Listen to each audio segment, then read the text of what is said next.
Merci de rester connecté Cam News 24, la chaîne info. Bienvenue à votre programme économique dont voici les grandes lignes. Grand projet structurant, offre énergétique au Cameroun précisément. La construction du barrage de Memveleu, dont les travaux sont bien avancés, fera du bien au pays. L'infrastructure va apporter plus de 200 MW d'énergie, toute chose qui va contribuer à réduire drastiquement le déficit que connaît le Cameroun. À l'étranger, Haïti, le secteur technologique, clé du développement économique, certains économistes ont longtemps espéré que le pays crée des emplois dans le secteur de la manufacture électronique. Eh bien, qu'en est-il de cet espoir? Élément de réponse dans ce programme économique. Voilà, madame, monsieur. Merci de nous retrouver sur Cam News 24, précisément dans la minute de l'économie. En sécurité alimentaire, le nombre de personnes pauvres au Cameroun a augmenté de 14% entre 2007 et 2014, passant d'environ 7,1 millions de personnes à 8,1 millions, selon les résultats de la quatrième enquête camerounaise auprès des ménages ECAM 4 que vient de publier l'Institut national de la statistique INS. Cependant, selon l'Institut, dans ECAM 4, l'indice de pauvreté qui indique le niveau de pauvreté global dans le pays, lui, ne cesse de baisser depuis 1996. En effet, il est passé de 53% cette année-là à 40,2% en 2001 pour finalement atteindre 39,9% en 2007 et 37,5% en 2014. Cette baisse est cependant insuffisante pour réduire le nombre de personnes pauvres dans le pays, car selon l'INS, c'est plutôt une incidence de la pauvreté inférieure à 32% qui aurait pu permettre d'inverser la tendance. Globalement, sur la période 2007-2014 concernée par ECAM 4, le niveau de pauvreté au Cameroun a donc baissé de 2,4 points de pourcentage. Mais on fait remarquer que cette baisse modérée est en deçà du rythme préconisé dans le document de stratégie pour la croissance et l'emploi DSCE et ne permet pas d'atteindre l'objectif de réduire de moitié la pauvreté à l'horizon 2015, suivant l'agenda des objectifs du millénaire pour le développement OMD. Cependant, au regard des perspectives de croissance économique favorables et soutenues par les politiques publiques en cours de mise en œuvre ou envisagées, l'atteinte de l'objectif de 28,7% d'incidence de la pauvreté en 2020 fixé dans le document de stratégie pour la croissance et l'emploi reste possible à la condition que le taux réel de croissance du PIB se situe nettement au-dessus de 7% en moyenne annuelle, ce qui n'est pas du tout gagné dans la mesure où non seulement ce taux de croissance n'atteindra pas 7% en 2015, mais aussi parce qu'en 2016, il est déjà projeté à 6% au plus. Production pétrolière en 2016, celle du Cameroun va culminer à 34,6 millions de tonnes selon les estimations du gouvernement contenues dans le projet de loi de finances 2016 qui va être soumis incessamment à l'examen des parlementaires dans les prochains jours, qui a déjà commencé d'ailleurs l'examen parlementaire à Yaoundé. La production est de nouveau en hausse par rapport aux 27 millions de barils produits en 2014 et aux 24,4 millions de barils de 2013. Cependant, ces estimations sont largement en dessous des premières projections de la Société nationale des hydrocarbures SNH et de la Banque mondiale qui tablait plutôt sur une production en 2016 qui doublerait celle de 2013 pour atteindre 57 millions de barils en fin d'année. Cet optimisme était motivé par l'entrée en production de nouveaux champs depuis 2013, lesquels ont d'ailleurs permis que la production journalière franchisse la barre des 100 000 barils par jour cette année contre une moyenne de 60 000 barils, ce qui n'avait jamais été revu dans le pays depuis 2002, selon la SNH dans son rapport à fin juin 2015. Finalement, en 2016 donc, le Cameroun produira bien moins de pétrole que prévu, soit environ 23 millions de barils, en moins sur les 57 millions de barils initialement projetés. Nous vous l'indiquions en titre de ce programme économique, grand projet structurant, offre énergétique au Cameroun. La construction du barrage de Memvele, dont les travaux sont très avancés, fera du grand bien au pays. L'infrastructure va apporter plus de 200 MW, précisément 201 MW d'énergie, toute chose qui va contribuer à réduire le déficit énergétique drastique que connaît le Cameroun.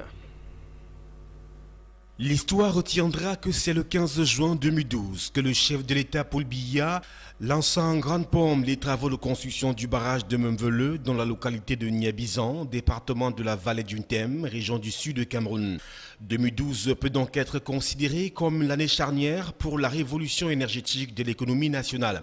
L'entreprise chinoise chargée de construire ce barrage hydroélectrique, Sino Hydro, s'est alors résolument mise au travail en mobilisant plus de 1400 ouvriers camerounais et chinois pour un apport final de plus de 200 MW d'énergie. L'on a enregistré des mouvements d'humeur qui n'ont en rien altéré l'ardeur des responsables devant concrétiser ce gigantesque projet. Les travaux avancent malgré tout. Au deuxième trimestre 2015, le ministère de l'Eau et de l'Énergie indiquait que le taux de réalisation des travaux était à plus de 70%. D'importants travaux sont déjà bouclés ou en voie de l'être. Pour preuve, l'on a réussi la seconde dérivation du fleuve Ntem sur le site de l'infrastructure. À la fin du mois de février 2015, le barrage hydroélectrique de Memvele va permettre la production de 201 MW d'énergie supplémentaire. Ce barrage en chantier va couvrir la rive droite du fleuve Ntem sur une superficie de 1480 hectares et de 5220 hectares sur la rive gauche. Le montant global de l'enveloppe consentie à sa réalisation est de 420 milliards de francs CFA, dont 243 milliards de francs sont déboursés par Exim Bank of China, 112 milliards de francs CFA par la Banque africaine de développement et 105 milliards sont mis à disposition par l'État du Cameroun dans le compte des fonds de contrepartie. Cet ouvrage va contribuer à la réduction de l'important déficit énergétique dont souffre le pays à l'heure actuelle. Des experts expliquent que le déficit énergétique du pays atteint les 100 MW par jour durant la saison sèche et que ce barrage, s'il est construit, va fournir 201 MW en période de pointe, précisément entre 18h et 22h. Le projet de barrage de Memvele va porter la production nationale de l'électricité à environ 2000 MW.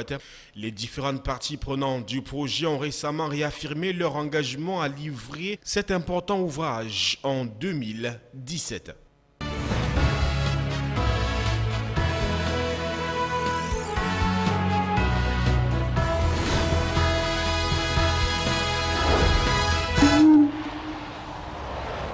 Décollage pour l'étranger, atterrissage à Haïti, où le secteur technologique est la clé du développement économique de ce pays. Certains économistes ont longtemps espéré que le pays crée des emplois dans le secteur de la manufacture électronique. Eh bien, qu'en est-il de cet espoir aujourd'hui? Élément de réponse. Découvrez une facette de Haïti inattendue. Le but, l'usine sur table à Port-au-Prince. Quelques 20 000 tablettes électroniques ont été assemblées ici en 2014. Et cette année, l'entreprise souhaite multiplier ce chiffre par 3. Les photos, mais malgré ce succès, Sur table lutte encore contre le cliché que Haïti ne rime pas avec technologie. D'assembler une carte display. Ils ont du mal à croire qu'on fait vraiment ça à Haïti, jusqu'à ce qu'ils viennent ici et voient nos installations. Nous avons même eu des cas d'ouvriers qui rentraient chez eux et on ne les croyait pas. T'as pas fait ça? Donc ils ont dû ramener une tablette chez eux. Si, c'est moi qui l'ai fait. Et même là, certains demandaient « Tu peux le démonter et le remonter ?» Lors d'une interview sur place, un autre obstacle apparaît et géolocalisé. L'une des missions des instructeurs sur place consiste à apprendre aux Haïtiens à lire les coupures de courant fréquentes compliquent le travail des employés, mais après quelques minutes, le générateur de secours s'allume et l'usine reprend du service. Sur table propose 3 modèles de tablettes. La moins chère offre seulement l'accès à Internet, mais à un prix défiant toute concurrence. La tablette haut de gamme, elle, rivalise avec les produits des meilleures entreprises américaines. Certains voient dans la manufacture de produits électroniques déjà un nouveau modèle économique pour le pays, même si selon cet expert, il présente des limites. Après le tremblement de terre, on essaie d'utiliser... Je ne suis pas sûr qu'une économie qui repose seulement sur des gens enfermés dans une usine à longueur de journée soit une façon de développer un pays, surtout si d'autres facteurs sont absents. Ça peut faire partie de la solution, mais je pense que trop souvent c'est vu comme la solution. Petite révolution qui ne concerne autre sujet de tension, les salaires. Certains ouvriers se plaignent de contrats qui offrent des bonus en fonction de la performance, mais avec un salaire de base très bas. StreetMap pour aider à cartographier. Quand la chaîne de montage est en marche et quand elle ne l'est pas, c'est deux choses différentes. Surtab paye un salaire qui est très bas, vraiment bas, mais ils offrent des opportunités dont nous pouvons tirer le meilleur parti. Oui, nous avons une opportunité que nous-mêmes nous cherchons à exploiter. L'entreprise Surtab affirme pourtant offrir à ses employés 1,5 fois le salaire minimum du pays. Et si les manufactures ne représentent pas une solution miracle pour l'économie haïtienne, reste chez ces ouvriers une certaine fierté, pouvoir apposer sur leur tablette le sigle Made in Haiti. Immigration, ou plutôt parlons des conséquences économiques de ce phénomène. Nous sommes au Royaume-Uni, précisément à Boston, cette ville qui se sent dépassée par l'immigration. En 10 ans, le nombre des immigrants a été multiplié par 6 dans la région. On voit tout cela. Dans les rues de Boston, elles sont presque plus nombreuses que les fish and chips. Des épiceries vendant des produits venus d'Europe de l'Est à destination de la population d'immigrés de la ville. Polonais, lituaniens, lettoniens, en 10 ans, leur nombre a quasiment été multiplié par 6 dans la région, la plus forte augmentation de tout le Royaume-Uni. Certains habitants se sentent désormais dépassés par la situation. Ma fille travaille dans un hôpital et mon fils est instituteur. Et tous les deux, ils me disent que le nombre de patients étrangers, d'élèves étrangers, cela leur rend la vie plus difficile.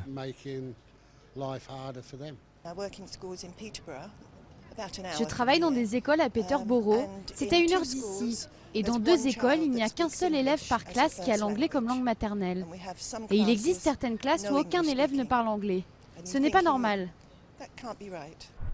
À quelques semaines des élections législatives, l'immigration est l'un des sujets les plus sensibles du scrutin. À Boston, le candidat travailliste défend une ligne plus dure que celle de son parti, tout comme le candidat conservateur qui demande davantage de contrôle des flux d'immigration.